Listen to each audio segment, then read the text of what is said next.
तो चलिए mechanical properties of solid के लेक्चर को हम थोड़ा आगे कंटिन्यू करते हैं। पिछले लेक्चर तक मैंने आप लोगों को स्ट्रेस के बारे में एक इन्फॉर्मेशन दिया था कि स्ट्रेस जब भी डेवलप होता है तो हमें ये फोर्स ध्यान रखनी है कि ये रीस्टोरिंग फोर्स डिवाइडेड बाय जो उसका क्रॉस सेक्शनल एरिया होता है, इन दोनों का रेशियो हमें डिफाइन करना होता है। अभी क्योंकि हम पूरी जितनी भी ऑब्जेक्ट्स यहाँ पर पढ़ रहे हैं वो परफेक्टली इलास्टिक हम लेकर चल रहे हैं। परफेक्टली इलास्टिक लेने से हो क्या रहा है कि जो रिस्टोरिंग फोर्स है वही इक्वल हो जा रही है जो हमने एक्सटर्नल फोर्स लगाई है। लेकिन कंसेप्ट आपको ध्यान रखना है कि यहां पर हम हमेशा रिस्टोरिंग फोर्स का कंसेप्ट यूज करते हैं। फिर मैंने आपको टाइप्स ऑफ स्ट्रेस के बारे में बताया था और इनके रिस्पेक्ट में जो स्ट्रेन डेवलप होता है उनके बारे में बेसिक इंफॉर्मेशन आपको प्रोवाइड करी थी। आज हम एक एक चीज को, एक एक टाइप की स्ट्रेस के साथ में क्या स्ट्रेन डेवलप होगा, क्या उनके फॉर्मूलाज होंगे और क्या उनके पीछे थ्योरी होगी, क्या उनके पीछे कंसेप्ट रहेंगे, वो सारे अच्छे तरह से डिटेल के अंदर में सीखेंगे। ठीक है भाई। अब यहां से मैं शुरू करूं कि एक न्यूमेरिकल हम ले लेते हैं शुरू में। पिछला लेक्चर उसका कंटिन्यूशन मैं अगर यहां पर दिखाऊं कि एक मेरे पास में स्प्रिंग है, ये एफ, उसके ऊपर में फोर्स लगाया। दूसरा एक स्प्रिंग है, एक वॉल थी, उसके साथ में मैंने इसको फिक्स कर दिया है, यहां पर मैं इस पे फोर्स लगा रहा हूं एफ। और तीसरा जो पार्टिकल था, मतलब तीसरी स्प्रिंग लिए, एक एफ यहां पर लगाया और एक एफ यहां पर लगा रहा हूं। तो मैं वही सेम क्वेश्चन आप लोगों से यहां जानना चाह रहा हूं कि किसके अंदर में स्ट्रेस डेवलप होगी।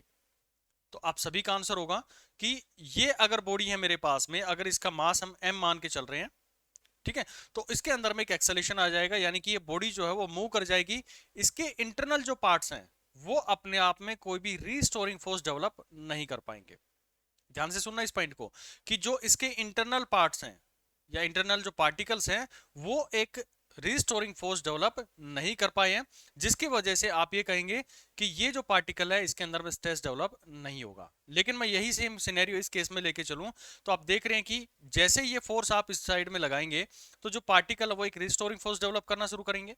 अब ये क्योंकि दीवार के साथ में अटैच है तो ये इसके ऊपर में फोर्स इस डायरेक्शन में लगा रहा होगा, तो रिस्टोरिंग फोर्स यहां पर अंदर की साइड में लग जाएगा। ठीक है, तो कहीं ना कहीं इसके अंदर में एक इक्वल एंड अपोजिट फोर्सेस जो है डेवलप हो गई है पार्टिकल्स के थ्रू, जो स्प्रिंग का कंस्टिट्यूएंट्स है।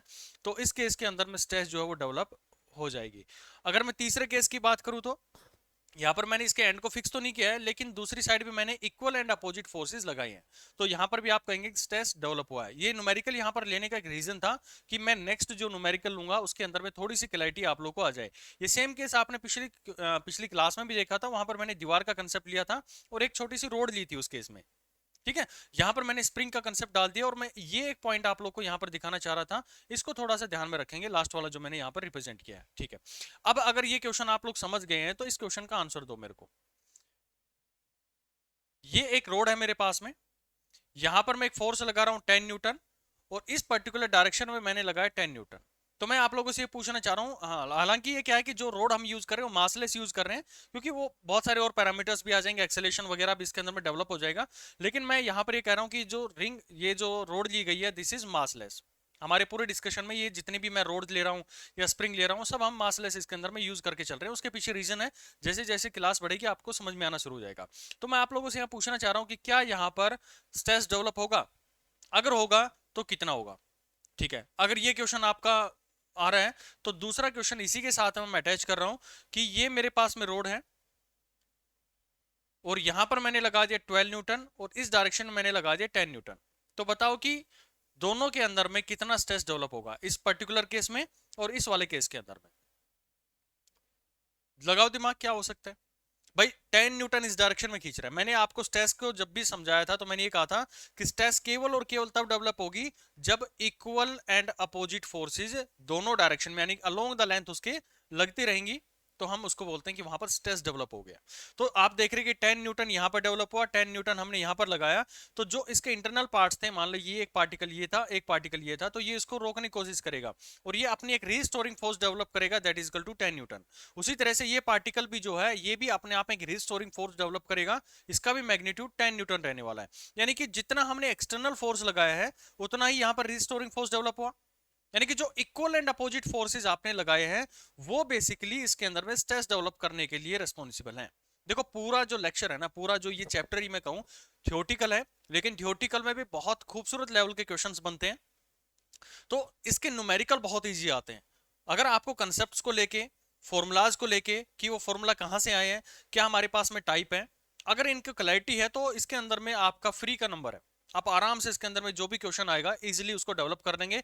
बस आपके दिमाग के अंदर में इमेज डेवलप होनी चाहिए कि कैसे मेरे पास में स्ट्रेस आई है। स्ट्रेस आने का मतलब है कि इक्वल एंड अपोजिट फोर्सेस लगे, और इक्वल एंड अपोजिट फोर्सेस लगे हैं तो वो वहां पर एक रीस्टोरिंग फोर्स डेवलप करवा देते हैं पार्टिकल्स के अंदर में। अब वो रीस्टोरिंग फोर्स होती है जो उसको वापसी अपनी शेप के अंदर में लाने की कोशिश करती है। ठीक है, अब इस केस की बात करूं मैं, तो यहां पर देख रहे हैं कि मैंने एक साइड में 10 न्यूटन लगाया, दूसरी साइड में 12 न्यूटन लगाया। तो इक्वल एंड अपोजिट फोर्स की बात करें तो मैं इसको लिख सकता हूं कि 10 प्लस में 2, तो जो 10 न्यूटन इधर है और 10 न्यूटन ये वाला है, ये यहां पर किस चीज के लिए रेस्पॉन्सिबल हो जाएगा कि जितना इक्वल एंड अपोजिट फोर्सेस लगे हैं तो ये यहां पर एक रिस्टोरिंग फोर्स डेवलप करेगा 10 न्यूटन, यहां पर ये रिस्टोरिंग फोर्स लगेगा 10 न्यूटन का। लेकिन मैंने एक्सटर्नली इसके ऊपर में कितना लगाया, 12 न्यूटन लगाया, तो 2 न्यूटन तो अभी भी बच गया ना। तो ये 2 न्यूटन इस बॉडी को मूव करवाने के काम आ जाएगा।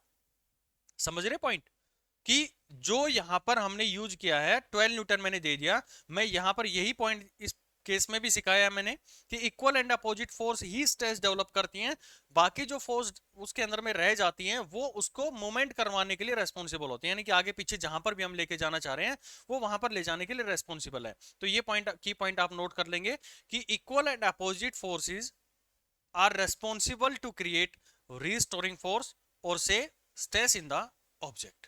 आई होप आप लोगों को ये समझ में आ गया होगा, यानी कि आप ये कहो कि जो इक्वल एंड अपोजिट फोर्स होते हैं वही स्ट्रेस डेवलप करते हैं, और इसके अंदर में जो नेट फोर्स बच जाता है वो बॉडी को मूव करवाने के काम आ जाता है। चलो अब हम अपने बेसिक स्ट्रेसेस के जो टाइप्स थे उनके ऊपर में आ रहे हैं धीरे धीरे।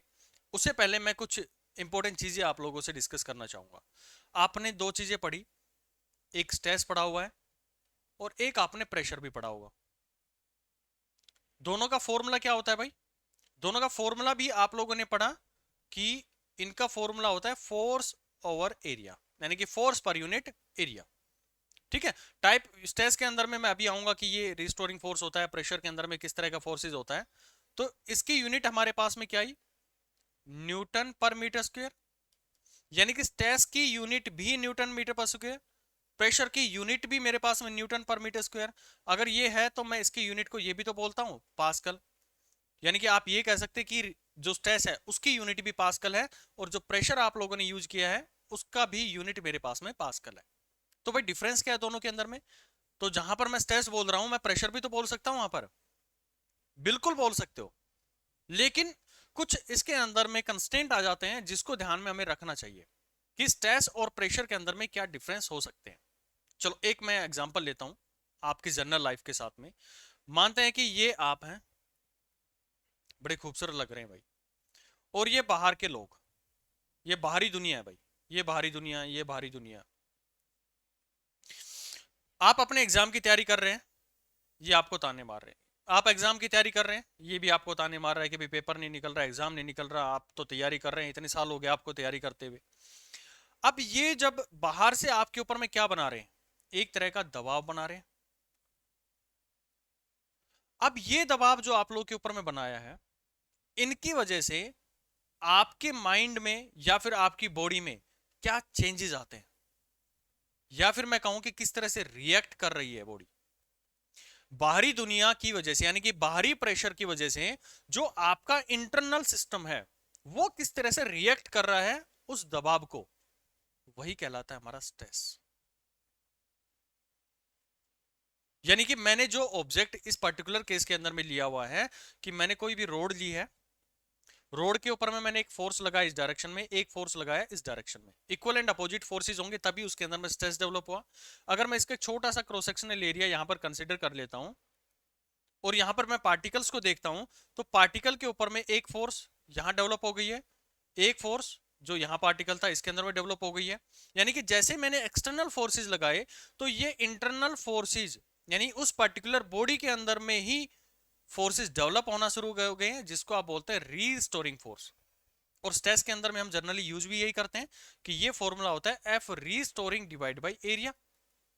यूनिट सेम है लेकिन कंसेप्ट थोड़ा सा अलग है कि स्ट्रेस तब आता है इंसान के अंदर में या किसी बॉडी के अंदर में जब बाहर से प्रेशर बनाया गया, और प्रेशर बनाने के बाद में ये पर्सन हुआ या कोई भी ऑब्जेक्ट हुआ वो किस तरह से उस दबाव के रिस्पेक्ट में रिएक्ट कर रहा है। अब प्रेशर क्या हो गया भाई? तो प्रेशर बिल्कुल इसके जैसा ही है, लेकिन थोड़ा सा इसके अंदर में क्या है कि ये प्रेशर को हम डिफाइन करते हैं कि केवल और केवल जो बाहरी प्रेशर बनाया गया इसके ऊपर में, वो यानी कि बाहर से जो आपने फोर्स लगाया इसके ऊपर में, उसी को हम कंसीडर करते हैं। इस बॉडी के अंदर में क्या रिएक्शन हुआ है उससे हमें कोई भी मतलब नहीं होता। यानी कि मैं बाहर से इसके ऊपर में दबाव बना रहा हूं। कितना दबाव बनाया? मान लेते हैं कि मैंने 10 न्यूटन का इसके ऊपर में दबाव बनाया। कितनी यूनिट पर?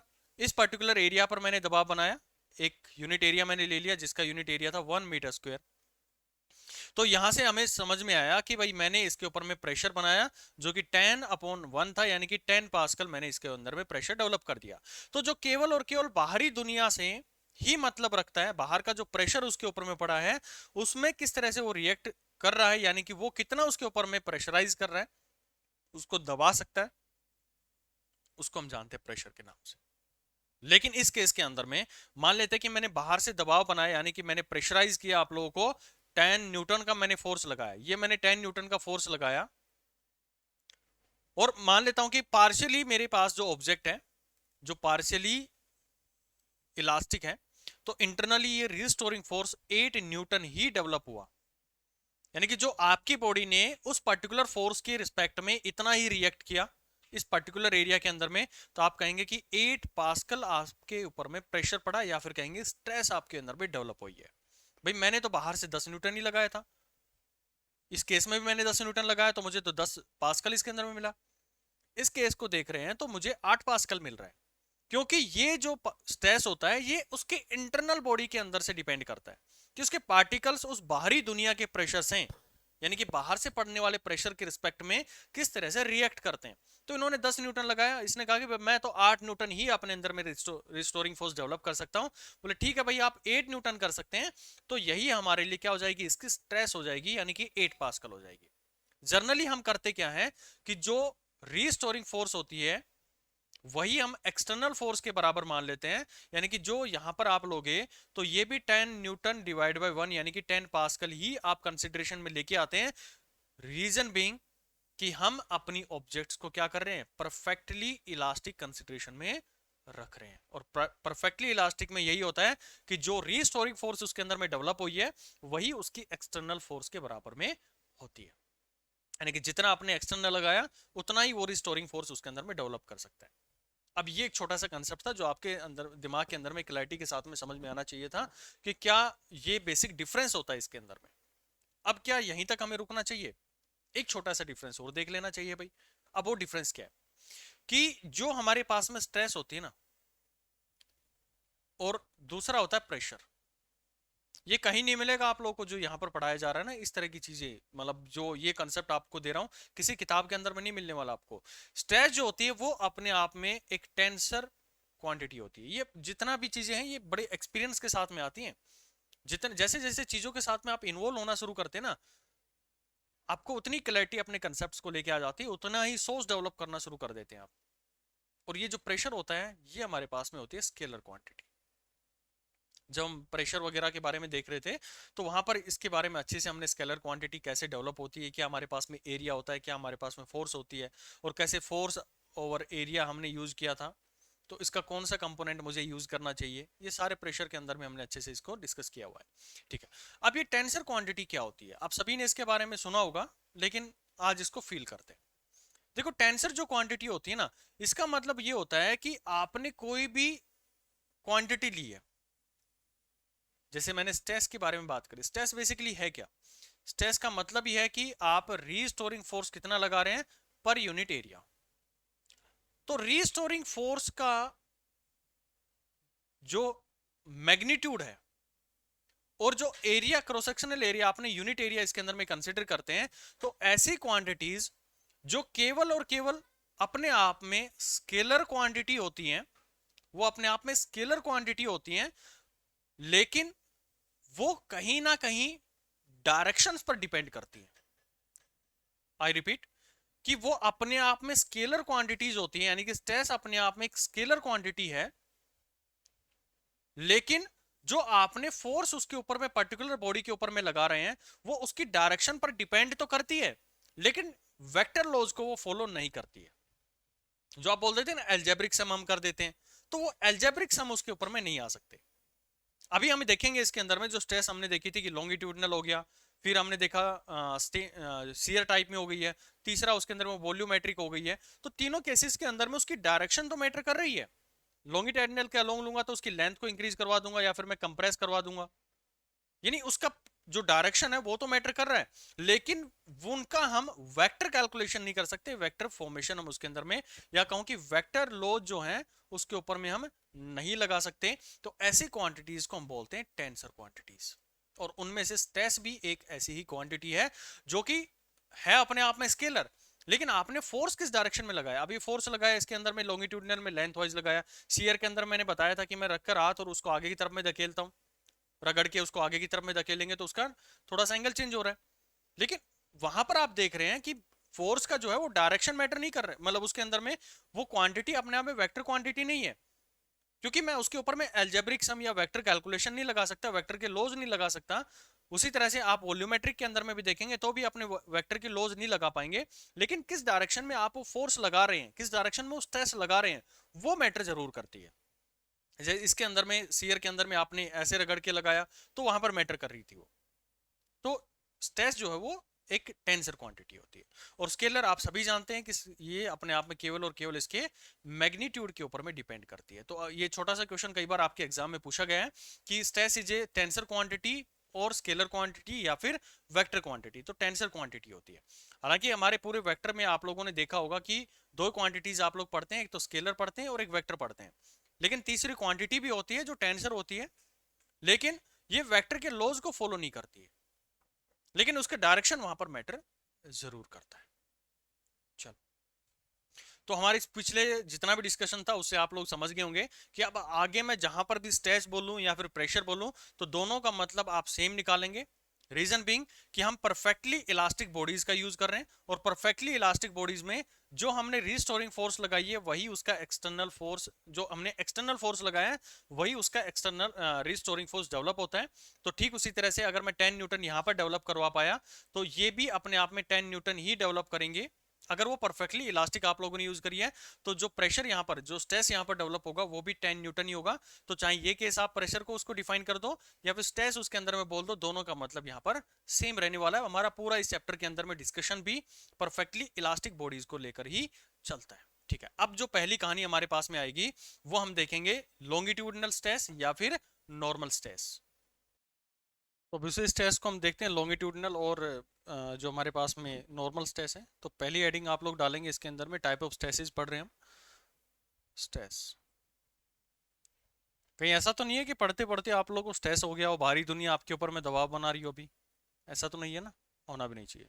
पढ़ाई पे ध्यान दो, इधर उधर की बातों पे ध्यान मत दिया करो, क्योंकि बाहरी दुनिया ना आपके हाथ पैर खींचने को हमेशा उतारू रहते हैं।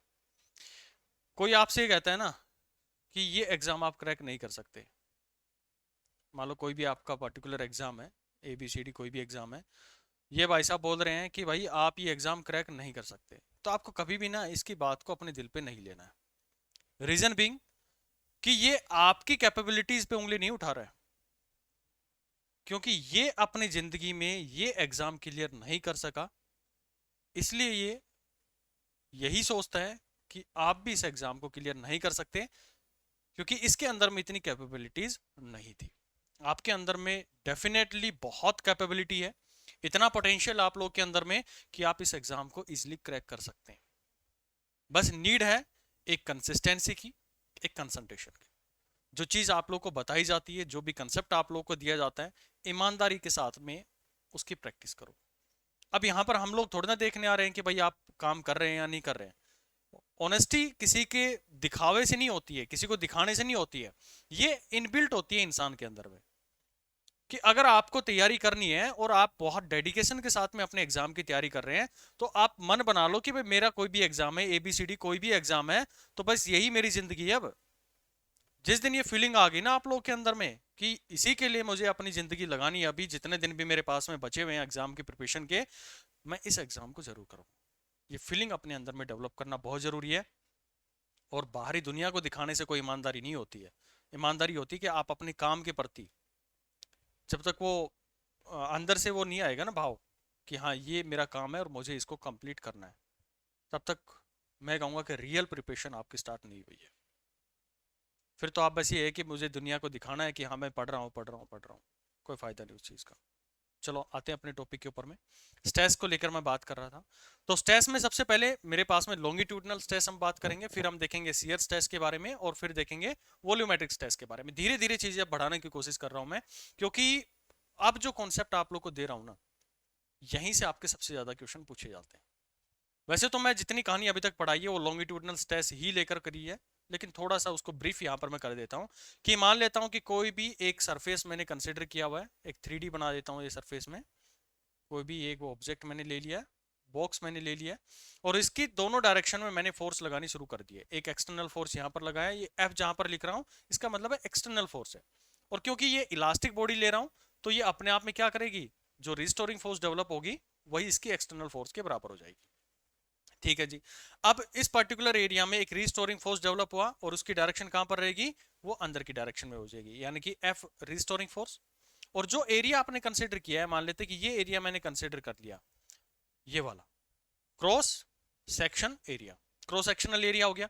तो यहां पर आपने कहा था कि जो सिग्मा होगा लेंथ के अलोंग, क्योंकि लॉन्गिट्यूडिनल हम इसके ऊपर में लगा रहे हैं, तो लेंथ के अलोंग हम रखते हैं, तो ये रहेगा F restoring divide by cross section area. अब कई बार क्या होता है कि इसी लॉन्गिट्यूडिनल को एक दूसरे नाम से और जान लेते हैं, नॉर्मल स्ट्रेस के नाम से। अभी नॉर्मल क्या होता है, हम इसको नॉर्मल क्यों बोलते हैं? लेंथ वाइज बोलने में कोई दिक्कत थी क्या, लॉन्गिट्यूडिनल बोलने में कोई दिक्कत थी क्या? भाई दोनों एक ही नाम है, चाहे आप नॉर्मल बोलो या फिर लॉन्गिट्यूडिनल बोलो।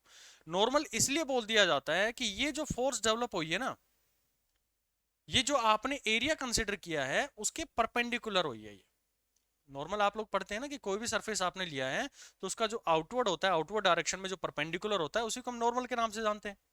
तो ये देखो एरिया है मेरे पास में, मान लेता हूं कि ये एरिया मेरे कंसिडरेशन में है, तो इसका नॉर्मल कहां पर होगा, बाहर की डायरेक्शन में होगा। तो ये तो क्या है कि ये जो एरिया आपने कंसिडर किया है ये वाला, इसके इंटरनल साइड में जाके देख रहा हूं तो उसके परपेंडिकुलर एक लाइन बनी हुई है, यानी कि उसका एक नॉर्मल मैंने ड्रॉ किया है। तो बेसिकली जो एफ आर जो आपने लिखा है वो परपेंडिकुलर है टू द सरफेस, और इनवर्ड डायरेक्शन में या आउटवर्ड डायरेक्शन में उसकी डायरेक्शन जो हम उसकी मैग्नीट्यूड के साथ में उसकी डायरेक्शन को स्पेसिफाई करते हैं एरिया की, क्योंकि एरिया भी अपने आप में एक वेक्टर क्वांटिटी होती है। हम अच्छे से इसके बारे में डिस्कस कर चुके हैं। तो जो रिस्टोरिंग फोर्स डेवलप होती है वो एज ए नॉर्मल वहां पर डेवलप हुई है, इसलिए हम इसको दूसरा नाम भी नॉर्मल स्ट्रेस के नाम से भी जानते हैं। अच्छा जी, अब ये जो लॉन्गिट्यूडनल फोर्स आपने दिखाई है, मेरे पास में एक ऑब्जेक्ट के ऊपर में फोर्स लगाने के तरीके कितने हो सकते हैं? जो यहां पर मैंने फोर्स लगाई है इस ऑब्जेक्ट पे, एक तरीका हो सकता है कि मैं इसको बाहर के डायरेक्शन में खींचूं, दूसरा तरीका ये हो सकता है कि मैं इसके ऊपर में इंटरनली फोर्स लगाऊं इस डायरेक्शन में। तो दोनों केसेस में जो स्ट्रेस डेवलप होगा उनको यहां पर नाम दिए गए हैं। पहला, अगर वो एक्सपेंड हो रहा है, यानी कि आप लॉन्गिट्यूडनली उसके लेंथ वाइज फोर्स लगा रहे हैं, तो इसको बोला जाता है टेंसाइल स्ट्रेस।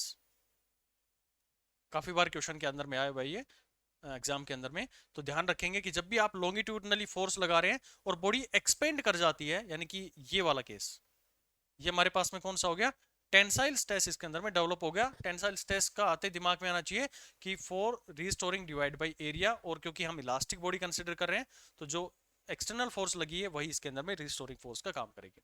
और जब कंप्रेसिव होगा तो हम इसको बोलेंगे कंप्रेसिव स्ट्रेस। नाम आपने बहुत सुने होंगे इसके, तो नई चीज इसके अंदर में कोई मैंने नहीं बताई है। बस आपको ध्यान क्या रखना है कि कौन सी फोर्स को इसके अंदर में कंसिडर करते हैं।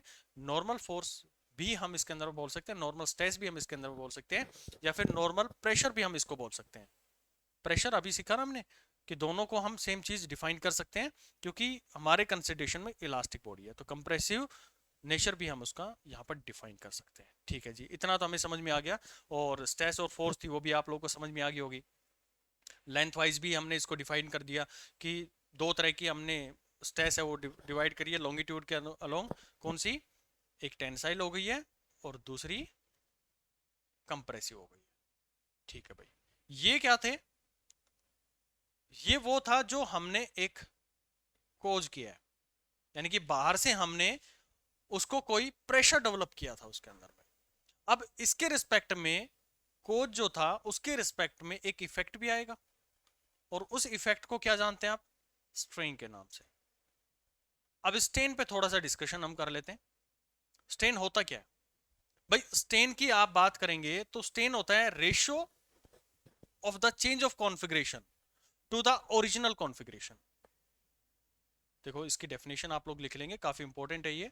स्ट्रेन की डेफिनेशन के साथ में ही हम आगे बढ़ने की कोशिश करेंगे। आपने देखा कि कोई भी एक पार्टिकल आपने, या फिर कहूं कि कोई रोड थी या फिर कोई स्प्रिंग थी, उसको मैंने यहां पर लटका रखा था जिसकी लेंथ थी L।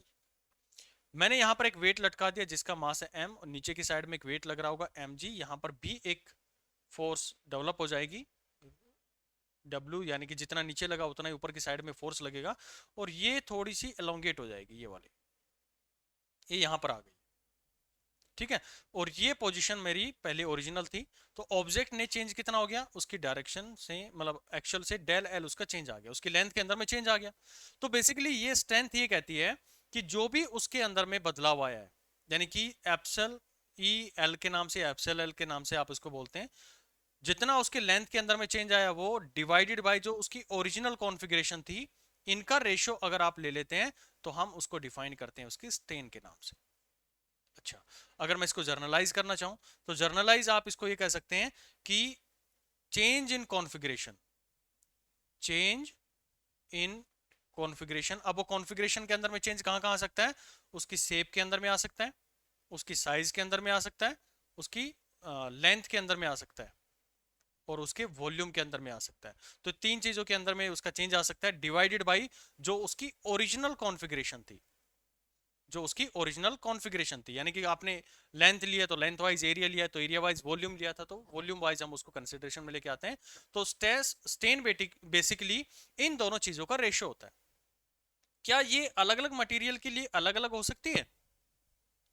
भाई मैंने स्प्रिंग लिया तो इस केस में इतना एलोंगेशन हो गया, मान लेते कि 1 सेंटीमीटर का हो गया।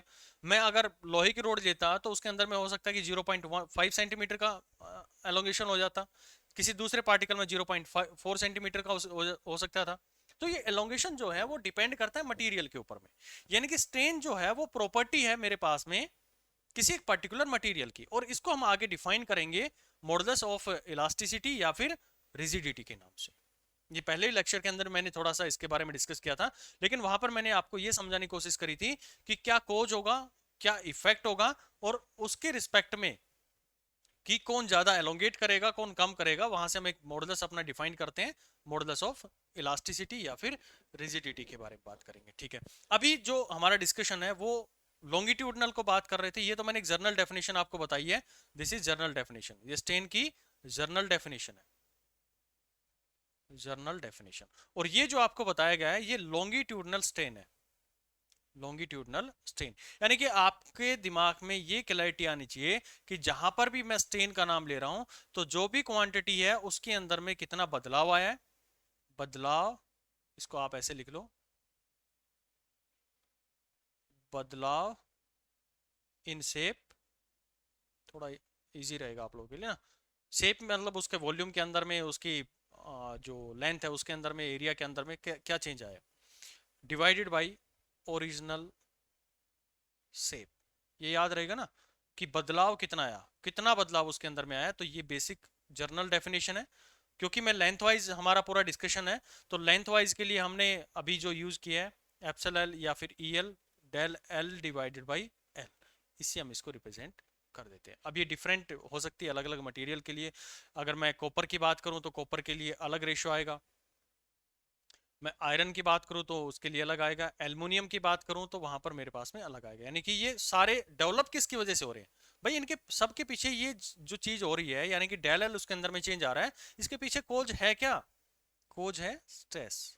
स्ट्रेस नहीं है तो स्ट्रेन भी वहां पर डेवलप नहीं हो सकती है। और स्ट्रेस आने के लिए कंपलसरी कंडीशन है कि उसके पास में इक्वल एंड अपोजिट फोर्सेस लगने चाहिए। अब इस केस में कहां पर लग रहा था भाई इक्वल एंड अपोजिट फोर्स? नीचे mg वो लगा रहा था, अगर मैं इसको मासलेस मान लूं तो ये ऊपर भी इतना ही लगेगा। रिस्टोरिंग फोर्स जो डेवलप होगा उसके अंदर में न्यूटन के थर्ड लॉ के according equal and opposite force लगेगा, तो उसको ऊपर की तरफ में खींचेगा। तो बेसिकली उसके जो पार्टिकल्स हैं वो एक दूसरे के अंदर में रिस्टोरिंग फोर्स डेवलप करना शुरू कर देंगे। तो इसके अंदर रीस्टोरिंग फोर्स डेवलप हो जाएगी यहाँ पर ये और यहाँ पर ये, क्योंकि हम पूरा इलास्टिक बॉडीज को कंसिडरेशन में लेके आ रहे हैं। तो जो एक्सटर्नल फोर्स लगा है उसी को हम अपनी रीस्टोरिंग फोर्स के नाम से डिफाइन करेंगे और उसी से हम कैलकुलेशन करते रहेंगे। तो आई होप आपको ये एक बेसिक डेफिनेशन स्ट्रेन की बिल्कुल क्लैरिटी के साथ में आ गई होगी। बार बार हम इसी का यूज करेंगे कि कितना बदलाव आया शेप के अंदर में। अच्छा, एक छोटा सा एग्जांपल और ले लेते हैं कि लेंथ वाइज का बात कर रहे हो कि आपने किचन के अंदर में रोटी बनाते हुए तो सभी ने देखा होगा और बनाई भी होगी आप लोगों ने। मान लेते हैं कि थोड़ा सा आटा लिया आप लोगों ने, ये आटा आपके पास में है, इसको गोंद रखा है आपने, ठीक है, अच्छे से गीला पानी वगैरह डाल के गोंद लिया।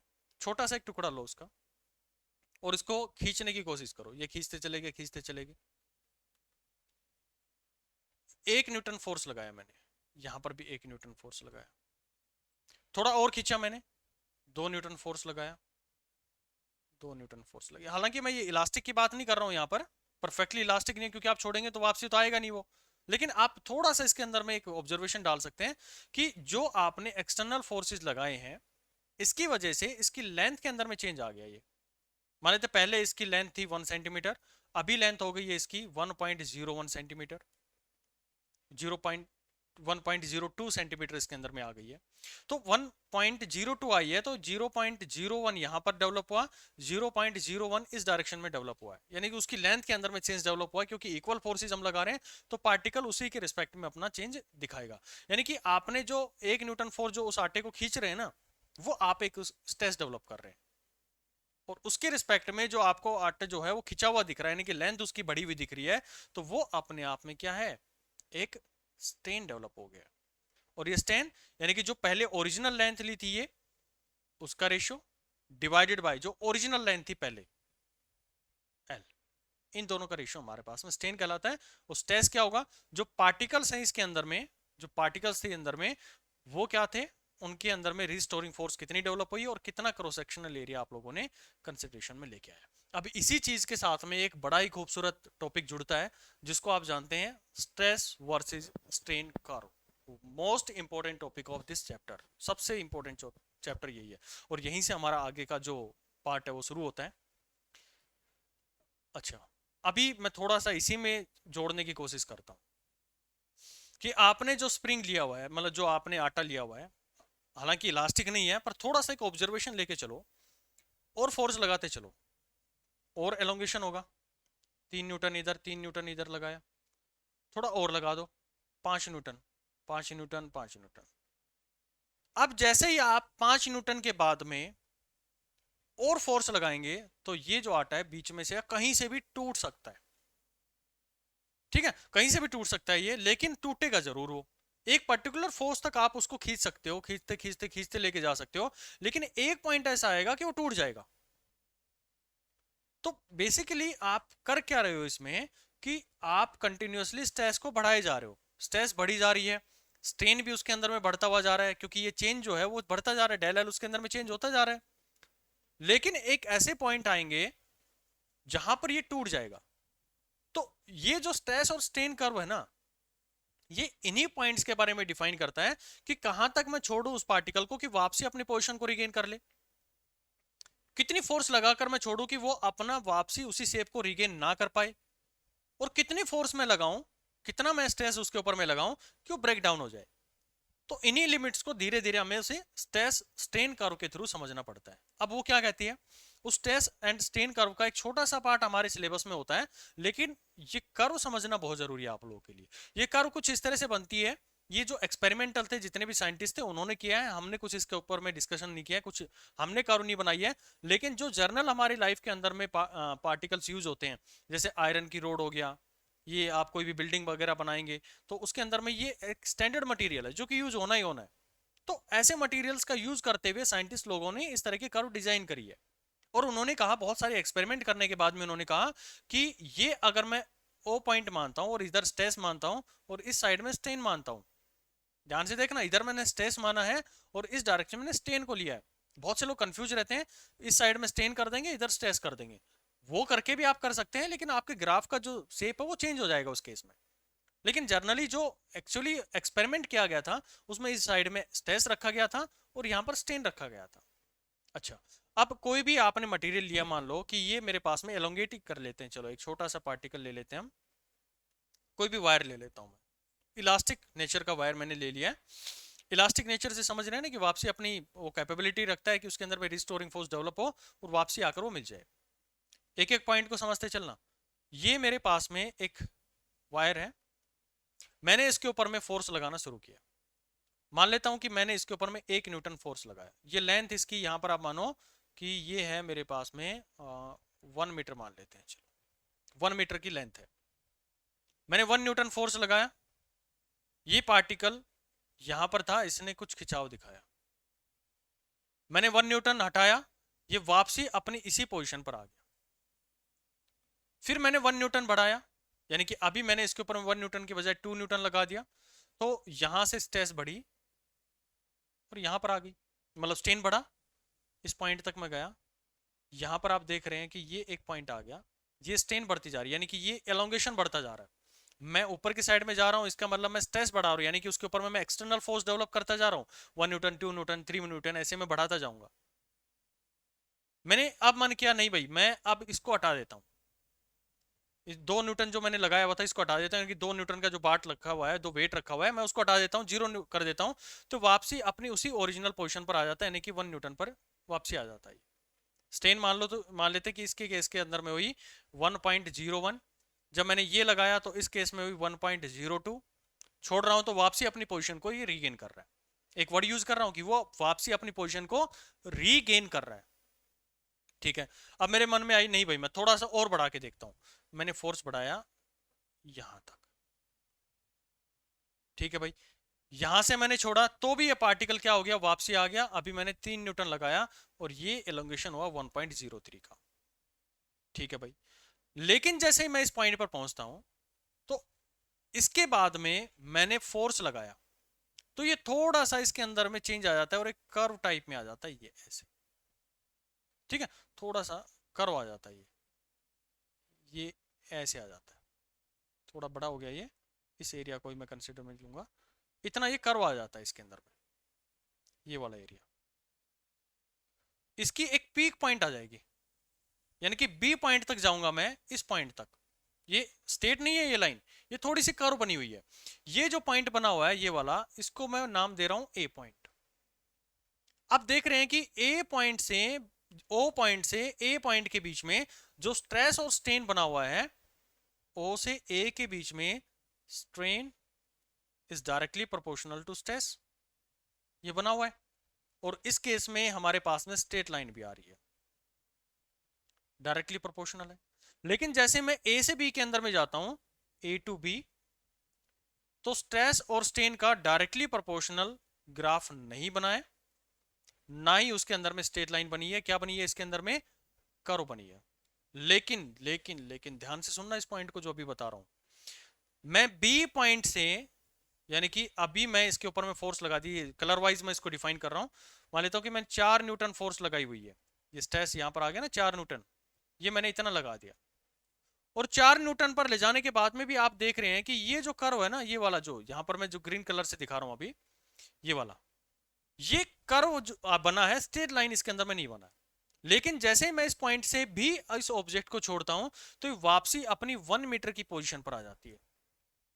नहीं समझे पॉइंट को, मैं ए तक भी जा रहा था तो भी ये वापसी लौट कर आ रही थी अपनी ओरिजिनल पोजीशन पर, यानी कि इतना खिंचाव आया इसके अंदर में, फिर इसके अंदर में इतना खिंचाव, इसके अंदर में इतना खिंचाव, वापसी छोड़ा तो इसी पोजीशन पर जाकर रुक रही थी वो।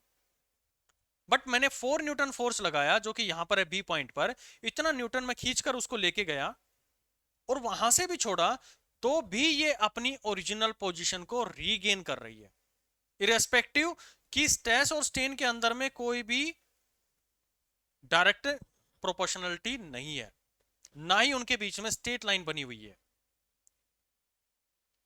फिर भी वो क्या कर रहा है, अपना एक इलास्टिक नेचर वहां पर शो कर रहा है। हालांकि हमारे पॉइंट ऑफ डिस्कशन का केवल ओ से ए तक पॉइंट का ही रहता है, लेकिन फिर भी आपको ये आगे की चीजें पता होनी चाहिए। अब क्या हुआ, अब आप क्या करेंगे, स्ट्रेस को कम करते आ जाओ। स्ट्रेस को कम करेंगे तो भी ये क्या करेगा, ऐसे जाएगा, और ये ग्राफ मेरा कुछ ऐसे जाएगा और यहां पर ब्रेक डाउन हो जाएगा।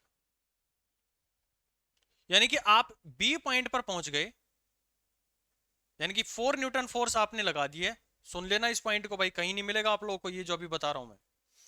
बी पॉइंट पर आप पहुंचे, 4 न्यूटन फोर्स आपने लगा दी, और 4 न्यूटन के बाद में आपका मन किया कि यार मैं थोड़ा सा इसके अंदर में से कम कर लेता हूं। क्या कहा मैंने कि मैं बी के बाद में थोड़ा सा कम कर लेता हूं फोर्स को, थोड़ा कम कर लेते हैं स्ट्रेस को यानी कि वेट को। कितना? चलो 3.8 न्यूटन का फोर्स मैं लगा रहा हूं उसके ऊपर में। तो 3.8 न्यूटन फोर्स लगा रहे हैं आपने, तो अपनी मर्जी से फोर्स तो कम कर दिया, लेकिन ये जो आपने वायर यूज किया हुआ है ना, ये वाला, बेशक आप उसके ऊपर में फोर्स कम कर रहे हैं, इससे पहले वाले रीजन में क्या कर रहे थे कि फोर्स जो बाहर से आप स्ट्रेस लगा रहे हैं वो कम कर रहे हैं, तो पार्टिकल अपने धीरे धीरे रीगेन करता चला जा रहा है, वापसी उड़ता, वापसी पीछे की साइड में जाता जा रहा है। ठीक है, लेकिन आप अगर बी पॉइंट के बाद में थोड़ा सा भी आगे चले, यानी कि स्ट्रेस को कम करने की सोची, तो भी पार्टिकल के अंदर में स्ट्रेन डेवलप होगा, यानी कि उसकी लेंथ के अंदर में एलोंगेशन होगा। और जिस पॉइंट तक उसके अंदर में स्ट्रेन डेवलप होती रहेगी, आप बेसिक वेट कम करते जा रहे हैं। देखो इस पॉइंट को अच्छे से ऑब्जर्व करो, इस कर्व को, यहां से बी से लेकर और सी पॉइंट तक आ जाओ, ये पॉइंट तक आप स्ट्रेस बेसिक कम कर रहे हैं। देखो ये स्ट्रेस का वैल्यू कम हुआ, ये स्ट्रेस का वैल्यू कम हुआ, ये स्ट्रेस का वैल्यू कम हुआ, लेकिन आप देख रहे हो कि इस पॉइंट पर एलोंगेशन बढ़ गया, यहां पर भी एलोंगेशन इतना हो गया, यहां से देखो ये इतना एलोंगेट हो गया, इस पॉइंट पर भी आया तो भी एलोंगेशन तो बढ़ गया, ये मेरा यहां पर आया। यानी कि आप स्ट्रेस को बेसिक कम करते जा रहे हैं, लेकिन फिर भी उसके अंदर में एलोंगेशन हो रहा है, यानी कि उसकी लेंथ के अंदर में चेंज आ रहा है, लेंथ बढ़ती जा रही है। तो ये जो पॉइंट है बी से सी पॉइंट वाला, ये एक रीजन कहलाता है, उसको हम बात करेंगे अभी।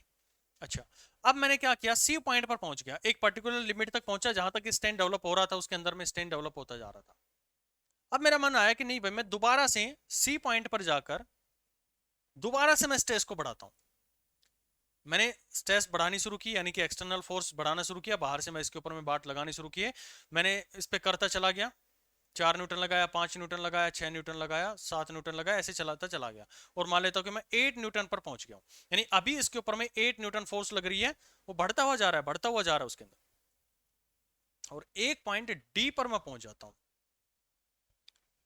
अब जैसे मैं डी पॉइंट पर पहुंचता हूं, तो ये मुझे पता लग गया कि अगर मैं 8 न्यूटन पर पहुंचने के बाद में थोड़ी सी भी फोर्स लगाऊंगा, तो ये जो पार्टिकल लिया है, जो मैंने मटेरियल लिया है, वो कंफर्म है टूट जाएगा। फिर से सुनो, मैं ए से बी तक समझ, ओ से ए तक सबको समझ में आ गया, ए से बी तक का भी समझ में आ गया कि वो वापसी बी पर भी छोड़ूंगा तो वो वापसी लौटकर ए पर आ जाएगा। पेन ड्रॉप कर दो यार, पेन ड्रॉप, बिल्कुल समझ लो इस पॉइंट को, नहीं समझ में नहीं आएगा ये। बी पॉइंट पर मैं पहुंच गया हूं, बी पॉइंट पर पहुंचने के बाद मैं अगर स्ट्रेस को कम भी करना चाहूं, हो सकता है कि कोई भी एक पर्टिकुलर वैल्यू हो उस पर्टिकुलर मटेरियल के लिए, क्योंकि मटेरियल डिपेंडेंट है, इसके लिए मैंने 4 न्यूटन माना हुआ था कि 4 न्यूटन फोर्स लगाने के बाद में उस पार्टिकल पे मैं सोचूं कि मैं 3.8 न्यूटन कर दूं, तो वापसी लौट के नहीं आ रहा है, वो अभी भी अपनी लेंथ को बढ़ाते हुए जा रहा है। हम बेसिक स्ट्रेस उसके ऊपर में कम कर रहे हैं, लेकिन वो पार्टिकल अभी भी क्या कर रहा है, अपनी शेप को बढ़ाता हुआ जा रहा है। अब बढ़ाता हुआ जा रहा है, तो एक ऐसा पॉइंट आएगा जहां तक वो बढ़ता रहेगा, और उस पॉइंट को मैंने सी पॉइंट दे दिया। लेकिन जैसे मैं सी पॉइंट से दोबारा फोर्स लगाना शुरू करूंगा, तो ये डी पॉइंट पर जाएगा, और हमें ये जानकारी है कि डी पॉइंट के बाद में अगर मैंने थोड़ा सा भी फोर्स लगाया, मान लेते कि डी पॉइंट की वैल्यू जो है वो 8 न्यूटन है, वो हमारे पास में 8 न्यूटन है। अगर मैं इस पॉइंट पर 8.1 न्यूटन करना चाहूं, या फिर मैं इसे कम भी करना चाहूं 8 पर पहुंचने के बाद में, 8 न्यूटन लगाने के बाद में, यानी कि डी पॉइंट पर मैं पहुंच गया हूं, इस पे बाद भी मैंने सोचा कि मैं चल 7.9 कर लेता हूं, 7.8 कर लेता हूं, तो पार्टिकल आपका बचने वाला नहीं है, टूट जाएगा। बीसी और डी ई में क्या फर्क है? बीसी रीजन के अंदर में वो स्ट्रेन डेवलप करता जा रहा है, और डी के बाद में आपने स्ट्रेन को कम भी करना चाहा, देखो मैं कम करता आ रहा हूं ना, ये वैल्यू देखो कम होती आ रही है, यहां पर भी कम होती आ रही है, लेकिन एक ऐसा अल्टीमेट पॉइंट आएगा कि वो ब्रेक डाउन हो जाएगा। आप अपनी मर्जी से तो बेसिक 7.8 7.7 ऐसे स्ट्रेस को कम करते जा रहे हैं, बड़े खुश हैं कि यार मैं तो स्ट्रेस कम कर रहा हूं, कम कर रहा हूं, लेकिन पार्टिकल तो टूट गया। क्यों टूट गया? क्योंकि वो अपना एक अपर थ्रेशोल्ड लेवल था, उसको वो अचीव करके आ गया है, जिसमें पार्टिकल जो है वो टूटने शुरू हो गए अंदर से। इंटरनली उसके अंदर में जाके देखेंगे तो पार्टिकल टूटना शुरू हो गए हैं। तो टूटने की वजह से ये यहां पर क्या कर जाएगा, ब्रेक डाउन कर जाएगा, इसलिए ये कर्व इस तरह से बनाया जाता है। अब इन पॉइंट्स के भी कुछ नाम होंगे।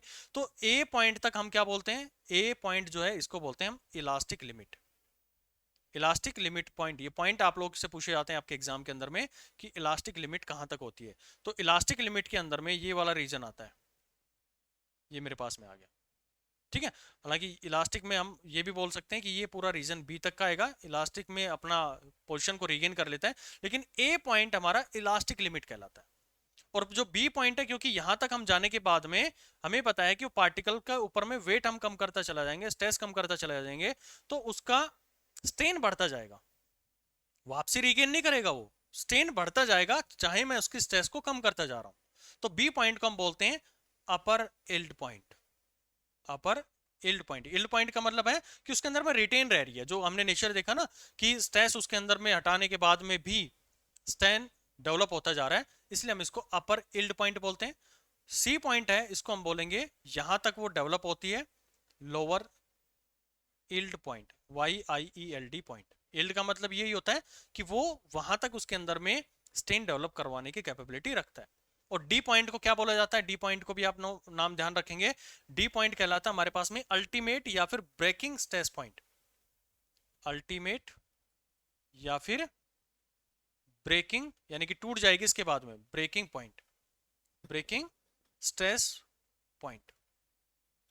यानी आपने 8 न्यूटन लगाया, 8 न्यूटन के उस लेवल तक पहुंच गए जो कि उसकी अल्टीमेट ब्रेकिंग पॉइंट थी, और आप खुश हो गए कि भाई मैं तो चलो आप कम कर देता हूं स्ट्रेस को 7.9 7.8। आपकी गलती है, ये भूल कर रहे हो आप, क्योंकि चाहे आप वेट बढ़ाओ या कम करो टूटेगी वो तो, क्योंकि वो उसके अल्टीमेट ब्रेकिंग पॉइंट तक जा चुका है। यानी कि पार्टिकल जो उसके अंदर में था, मैं बहुत माइक्रोस्कोपिक लेवल पर जाकर देखूं तो पार्टिकल जो उनके बीच में गैप बनता चला गया, गैप बढ़ गया, अब दोबारा से वो कम नहीं हो सकता उसके अंदर में, उतना रिस्टोरिंग फोर्स वो डेवलप नहीं कर सकते अब। तो पार्टिकल ई पॉइंट पर आने के बाद में टूट जाएगा, और इसी ई पॉइंट को हम जानते हैं किस नाम से, रप्चर पॉइंट। रप्चर पॉइंट बोल दो या फिर फ्रैक्चर पॉइंट बोल दो। ये हमारे पास में पूरा स्ट्रेस स्ट्रेन कर्व था। आई होप आपको ये समझ में आ गया होगा। एक दो बार इसको रिवाइज करेंगे तो आपको अच्छे से और क्लैरिटी आ जाएगी। फिर से मैं एक बार दोबारा आप लोगों को रिवाइज करवा देता हूँ, किसी को नहीं आया। तो जीरो से ए पॉइंट जो मेरे पास में बना, इसको हम बोलते हैं इलास्टिक रीजन, और इसके बाद का जितना भी यहाँ पर हमारे पास में बना है इसको हम जानते हैं प्लास्टिक रीजन के नाम से। यानी कि जो बी पॉइंट के बाद में बना, क्योंकि प्लास्टिक नेचर इसके अंदर में शो कर रहा है, हम उसको खींचते चले जाएंगे, वापसी वो अपनी पोजीशन पर नहीं आएगा। पार्शियली प्लास्टिक भी आप इसके अंदर में बोल सकते हैं, कुछ उसके अंदर में रीगन हो सकते हैं, बाकी चांसेस है कि वो बॉडी जो है वो अगर डी पॉइंट पर जाने के बाद में आप यूज कर रहे हैं तो क्या करेगी, वो कन्फर्मली टूटेगी ही टूटेगी। अच्छा, एक छोटा सा चीज और, कि जब हम बी से सी, हालांकि ये सिलेबस में आप लोग के है नहीं, फिर भी आपको ये चीज पता होनी चाहिए कि बी से सी तक मैं गया, ये रीजन हम कुछ इस तरह से जा रहे थे। अगर मैं बी से सी तक में जा रहा हूं, ये बी से सी पॉइंट पर, और मैं इस रीजन में कहीं से भी देखना चाहूं, इस पॉइंट पर मैं पहुंचकर सारा वेट हटा देता हूं, तो क्या होगा।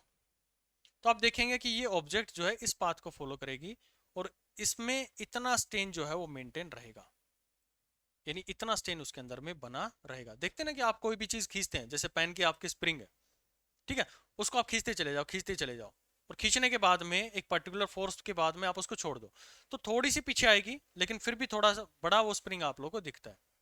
तो जेटर वगैरह के पेन आते हैं, उसके अंदर में आप लोगों ने करके देखा होगा, प्रैक्टिकली आप देख सकते हैं उसको, तो थोड़ी सी उसके अंदर में स्ट्रेन डेवलप रह जाती है।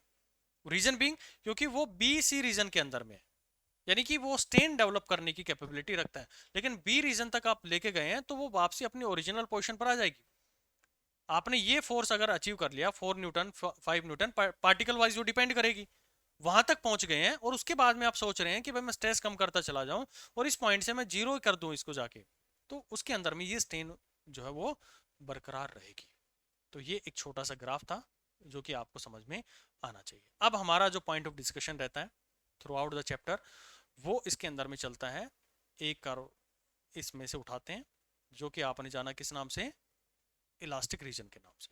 यानी जीरो से ए वाला कर्व ही मुझे ज्यादा इंपॉर्टेंस में पढ़ना पड़ता है। हालांकि क्वेश्चन यहां से भी पूछे जा सकते हैं, किस रीजन को क्या बोला जाता है, अच्छे से आपको ध्यान में रहनी चाहिए कि कोई अच्छा एग्जाम हुआ तो वो, क्योंकि कर्व तो भाई पूरा ही है ये, अब आपके सिलेबस में क्या है क्या नहीं है उससे मतलब नहीं होता। कई बार एग्जामिनर को देखते हैं ना कि आउटसाइड एग्जाम क्वेश्चन डाल देता है, तो वो ये जानता है कि आपने जब एक कर्व पढ़ी होगी तो ये आगे के रीजन्स को भी पढ़ा होगा, तो पता आपको सारी चीजें होनी चाहिए। अच्छा, अब जीरो से ए वाला रीजन यहाँ पर क्या है, एकदम स्ट्रेट लाइन है। इधर हमने लगाया हुआ स्ट्रेस है और यहाँ पर रखा हुआ है वो स्ट्रेन है। ठीक है जी। अब यहां पर हम देखें कि ये एक स्लोप डेवलप हो रहा है। इस स्लोप को हम क्या बोलते हैं, इस स्लोप को ही बोला जाता है modulus of elasticity. Modulus of elasticity के नाम से जानते हैं। तो यहां से एक रिलेशन डेवलप हुआ कि stress is directly proportional to strain होता है। और जब प्रोपोर्शनलिटी का साइन हम हटाते हैं, क्योंकि मैथ्स में हमें इक्वल टू ग्रेटर देन यही चीजें पता है, तो हम इसको हटाएंगे तो ये इक्वल हो जाएगा और यहां पर एक डेवलप हो जाता है कांस्टेंट, एक कांस्टेंट टर्म आ जाएगी इनटू में स्ट्रेन। और अगर मैं इन दोनों चीजों का रेशियो ले लेता हूं, स्ट्रेस डिवाइडेड बाय स्ट्रेन, तो ये अपने आप में कांस्टेंट वैल्यू प्रोवाइड करता है। और इसी को हम जानते हैं किस नाम से, हुक्स लॉ से। किस नाम से जानते हैं, हुक्स लॉ।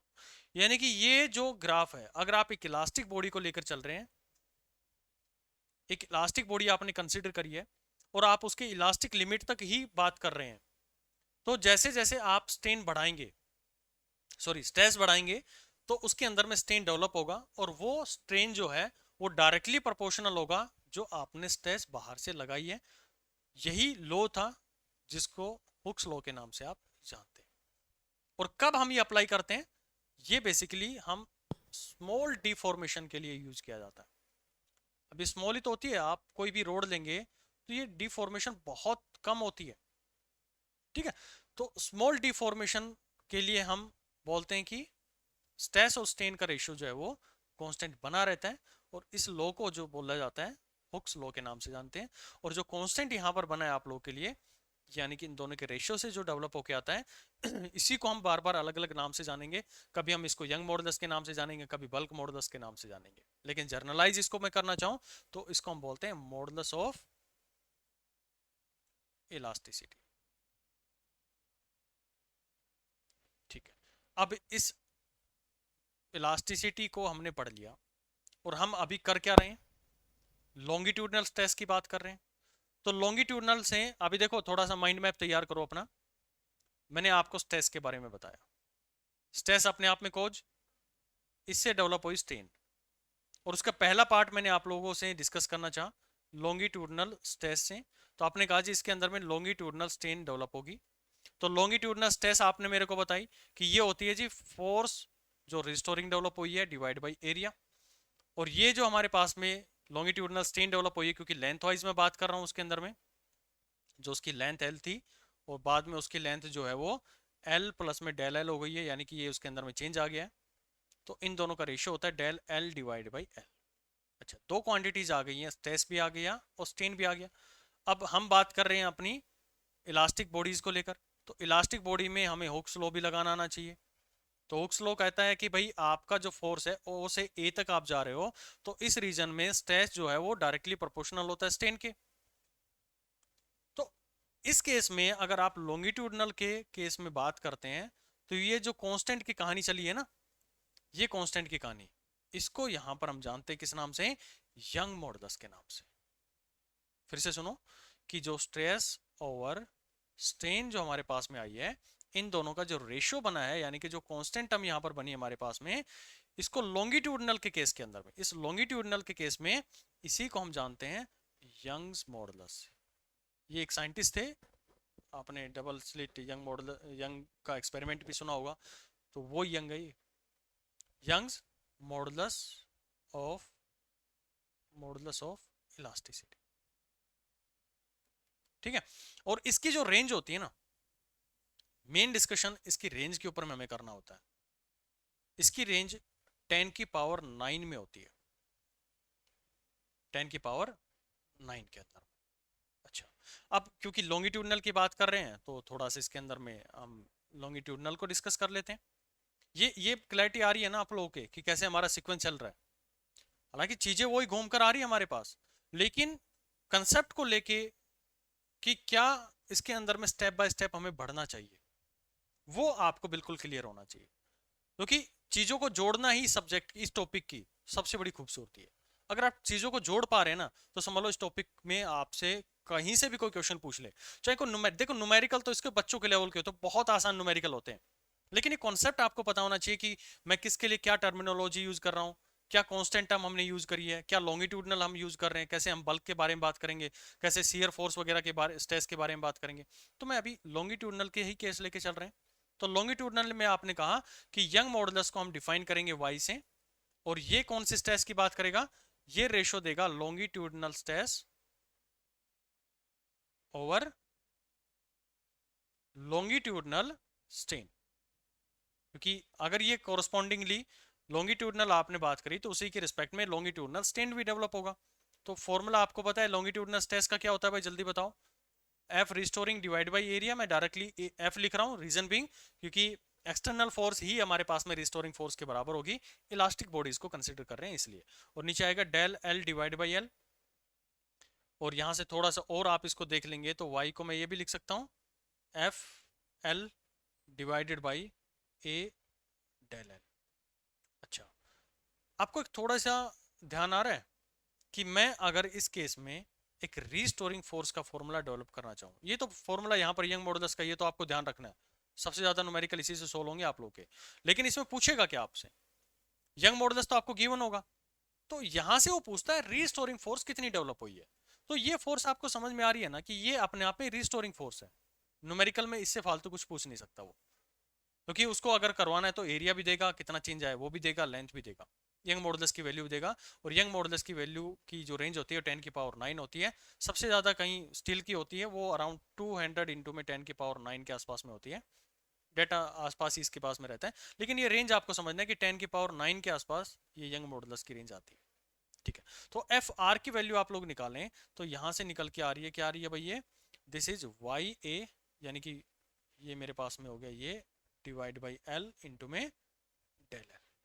अच्छा, एक स्प्रिंग भी आप लोगों ने कहीं पढ़ी थी, ये स्प्रिंग आप लोगों ने ली और इसका जो चेंज आ रहा था, यानी कि इसके अंदर में जो रिस्टोरिंग फोर्स हो रही थी वो कहीं माइनस के एक्स तो नहीं हुआ करती थी, और ये एक्स क्या होता था, उसकी लेंथ के अंदर में change, basically change in length, और ये के अपने आप में कांस्टेंट होता था।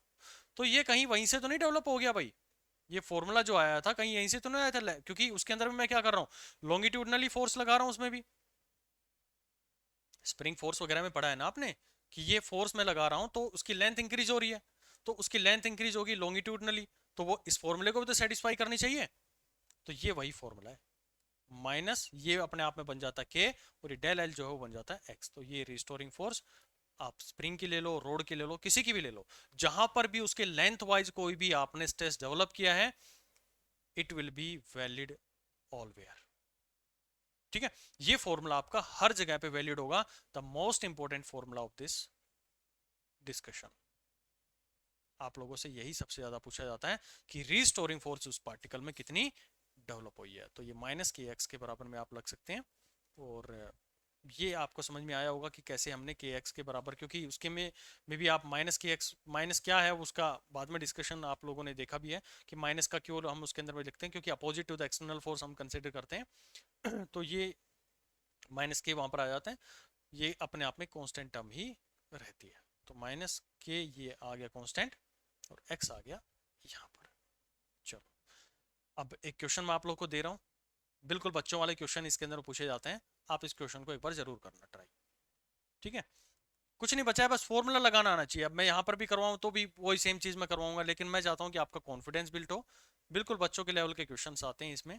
तो ये लेंथ मैं आपको प्रोवाइड कर रहा हूँ, दिस इज 2 मीटर, कोई भी रोड है मैंने उसको लटका रखा है, 2 मीटर उसकी लेंथ है, नीचे इस पे एक वेट लटका दिया है 10 kg। अब आपको समझ में आएगा कि मैं लेंथ वाइज उसके ऊपर मैं फोर्स लगा रहा हूँ तो लॉन्गिट्यूडनल स्ट्रेस आएगी, और लॉन्गिट्यूडनल स्ट्रेस आ गई तो समझ लो आपके दिमाग में तुरंत आनी चाहिए एक स्ट्रेन भी आएगी, और वो लॉन्गिट्यूडनल स्ट्रेन आएगी, और लॉन्गिट्यूडनल स्ट्रेन है, लॉन्गिट्यूडनल स्ट्रेस है, तो इसके एक अंदर में एक मॉडुलस भी जनरेट हो जाएगा, क्योंकि उसका बिहेवियर बताएगा, और वो रहेगा लॉन्गिट्यूडनल में यंग मॉडुलस। तो इतना कॉन्सेप्ट आपको एक ये फोर्स देख के समझ में आना चाहिए।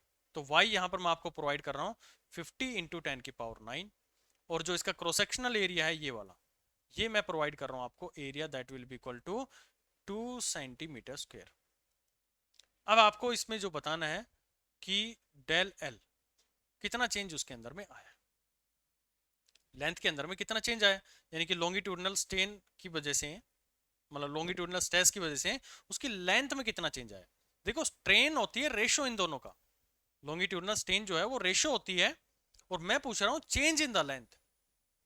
इससे कंफ्यूज मत होना, डेल एल हमारे पास में चेंज इन लेंथ होती है, और दोनों का रेशियो जो हम बात करते हैं तो वो अपने आप में एक स्ट्रेन डेवलप करती है। तो यही बताना है कि कितना इसके अंदर में चेंज आएगा। तो जितना बड़ा वाई हमारे पास में होगा ना, जितना बड़ा वाई हम लेंगे, तो आप देखेंगे इस क्वेश्चन को करेंगे तो डेल एल की वैल्यू बहुत छोटी आएगी। ध्यान रखना कि मैंने जो यूनिट दी है यहाँ पर सेंटीमीटर स्क्वायर दी है, और जब भी आपको कैलकुलेशन करनी होती है तो सारी यूनिट्स आपको अपने एसआई सिस्टम के अंदर में यूज कर कर लेनी चाहिए।